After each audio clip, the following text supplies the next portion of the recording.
మనాలిలో అత్యంత ప్రసిద్ధమైన దేవాలయం హిడింబా మందిర్ పర్యాటక ఆకర్షణగా నిలుస్తుంది. హిడింబా భీముడి భార్య. ఈ ఆలయం దట్టమైన అడవి మధ్య ఒక గుహ చుట్టూ నిర్మించబడింది. ఆమె ఒకప్పుడు ఇక్కడ ధ్యానం చేసి ప్రార్థన చేసి తపస్సు చేసింది. దీనిని 1553లో మహారాజా బహదూర్ సింగ్ నిర్మించారు. రాక్షసిగా జన్మించిన హిడింబా కామ్యక అరణ్యానికి చెందిన శక్తివంతమైన రాక్షసుడు హిడింబాసురుడి యొక్క సోదరి. ఎవరైతే తన సోదరుడిని ఓడిస్తారో వారిని వివాహం చేసుకుంటాను అని హిడింబా ప్రమాణం చేసింది. జూదంలో సర్వం పోగొట్టుకున్న తరువాత ధృతరాష్ట్రుడు దుర్యోధనుడు పాండవులను వారణావత్ అనే ప్రదేశానికి పంపారు. ఇక్కడే వారిని సజీవ దహనం చేయాలని పథకాన్ని వేశారు. పాండవులు నివసించడానికి లక్క గృహం తయారు చేయబడింది. పాండవులు ఈ కుట్ర గురించి శ్రీకృష్ణుని ద్వారా తెలుసుకుంటారు.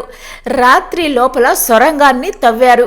రాత్రి భవనంలో మంటలు చెలరేగడంతో వారు సొరంగం ద్వారా తప్పించుకున్నారు. వారు అడవిలో నడుస్తూ ఒక రాక్షస ప్రాంతానికి చేరుకున్నారు.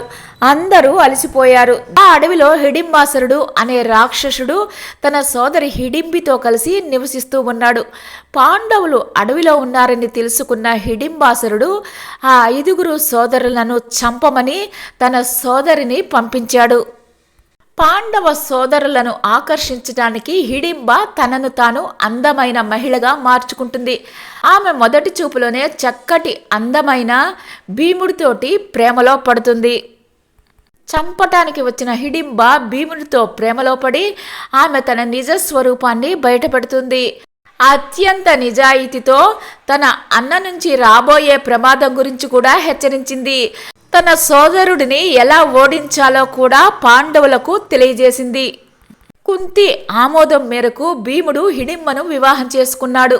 అయితే భీముడు ఒక షరతును విధించాడు. ఆమె తన బిడ్డకు జన్మని ఇచ్చిన తరువాత అతను హిడింబను విడిచిపెడతాను అని చెప్పాడు. ప్రేమలో మునిగిన హిడింబ వెంటనే అంగీకరించింది. 1 సంవత్సరంలోపు ఆ దంపతులకు ఒక మగబిడ్డ జన్మించాడు. అతడే ఘటోత్కచుడు. భీమునిపై ఆమెకు ఎటువంటి ఫిర్యాదులు లేవు.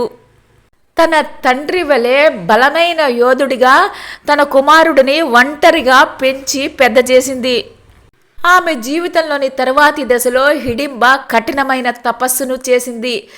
చివరికి ఆమె అతీంద్రియ శక్తులతోటి దేవతగా మారి ఈ ప్రాంతానికి రక్షకురాలిగా మారింది. స్థానికులు ఆమె పేరు మీద గుడి కట్టారు.